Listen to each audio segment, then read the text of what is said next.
talking about Saturn and the cube. We've discussed it in relationship to genetics, and we've looked at how literally the Eye of Horus is a description of the building blocks of life.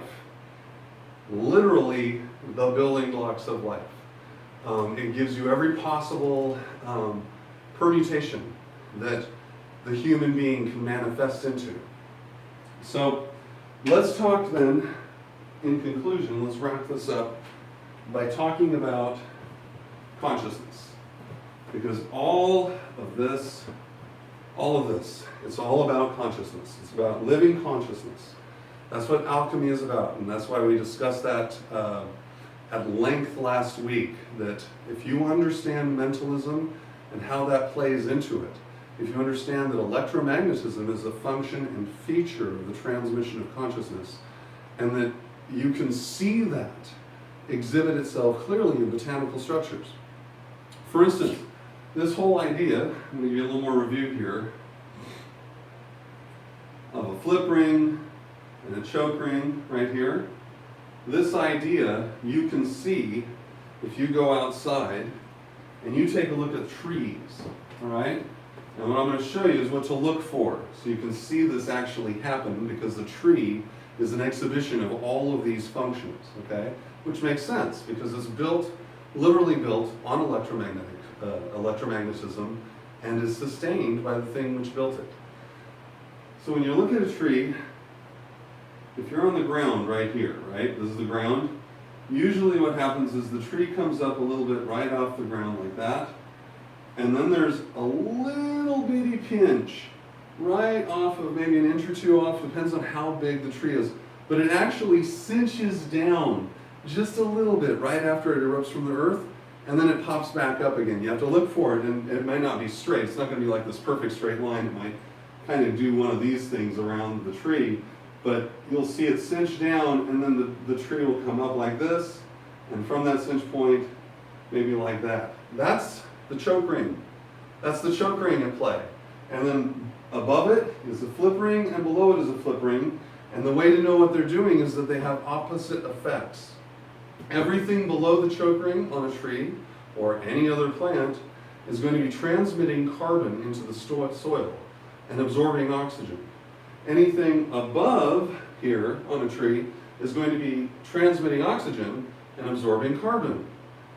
Complete flip, and it's entirely driven electromagnetically. So when we're looking at a whole tree then, and remember, the tree is like your eye. It's exactly the same. Let's say this is a big fluffy tree up here, right? And then we have the roots. And there's that little choke at the bottom, and then it comes out. Little choke at the bottom, and it comes out like that.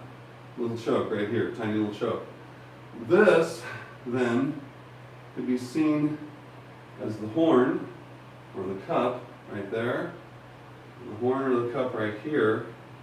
And then the extent to which a tree grows this way or this way is representative of the extent to which it's expanded within that cup. All of this is an expression of a physical structure of consciousness. And the eye is built on the same concept. So,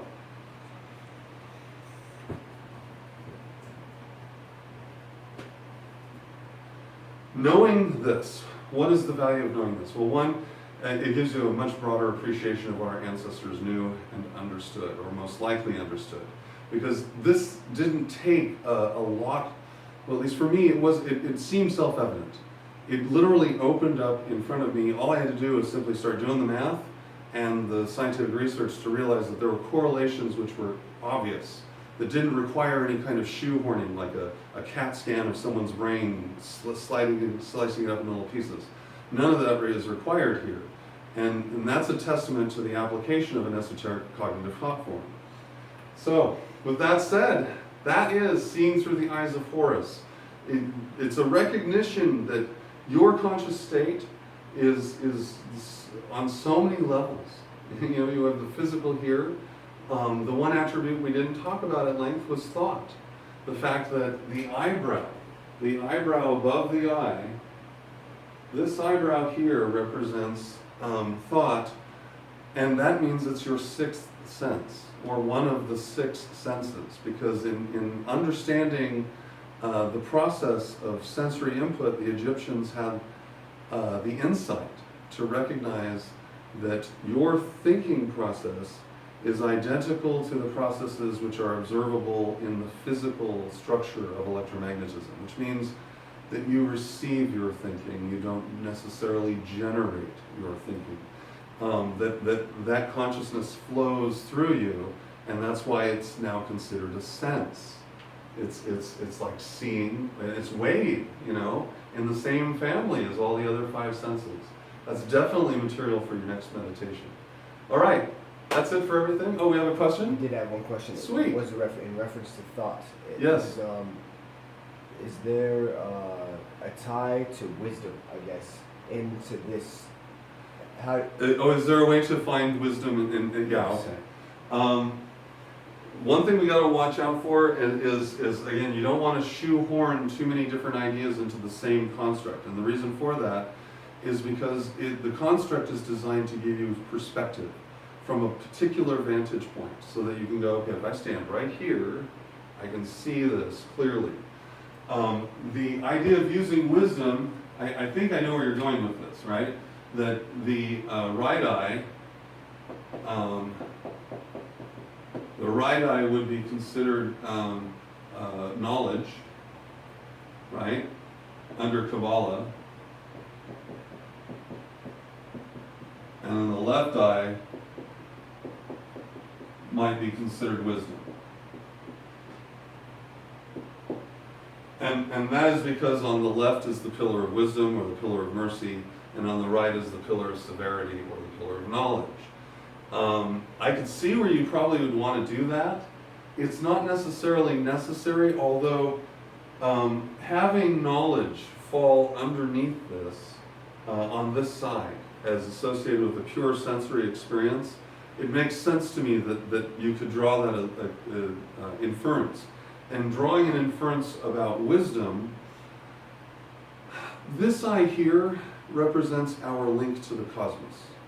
That is what the eye of Horus is. This is the change. This is the transition. We had two, which meant our entire conscious state was built on one star, which meant we may not have needed to sleep, right? Because we're transitioning. When we sleep, we move from one conscious state to another, and our life today is if we stay in one conscious state too much, then it causes us to expire, right? We're going to die. And that is either conscious state. If you sleep too much and never wake up, then you'll starve to death over time.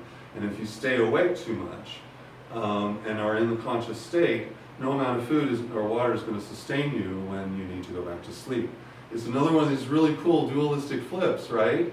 Where the conscious state that uses fuel won't be saved by fuel, but only the unconscious state, which needs the fuel to remain in that state, but actually is the balm to hurt minds, as Shakespeare says, right? The sleep, that tender gift of death, where you're able to pass away from the waking state and into a new state of consciousness or unconsciousness.